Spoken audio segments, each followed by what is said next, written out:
अस्सलाम वालेकुम नाज़रीन। सिंध हॉकी एसोसिएशन पारां Sindh under 25 inter district hockey champion 2020 Dadu में अॼु 3 ॾींहं बि हॉकी जी रांदि जारी रही। उस्ताद Bukhari government degree college international hockey ground दादूअ में 3 मरहलनि में 4 ज़िलनि जूं टीमूं खेॾियूं। पहिरें ॾींहुं नौशहरो ऐं दादू जो मुक़ाबिलो करायो वियो, जंहिंमें दादू 4 गोल तां कामयाबी माणी। ॿिए ॾींहं ते नवाब शाह ऐं लाड़काणे विच में हॉकीअ जो मुक़ाबिलो थियो, जंहिंमें 3 गोल तां लाड़काणा कामयाबी माणी।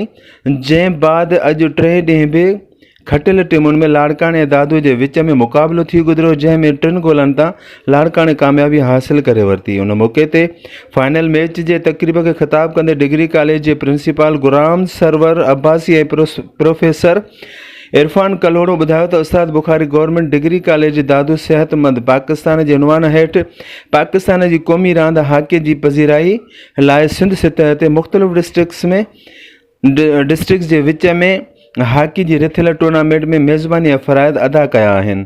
हिन टूर्नामेंट जी मेज़बानी करण जो मक़सदु सिर्फ़ु दादू जे अवाम लाइ तफ़रीह मुहैया करणु हुयो।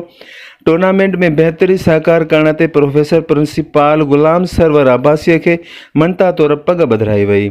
डिस्ट्रिक्ट रिपोर्टर फिदा हुसैन पंवर, निदायत सिंध, दादू।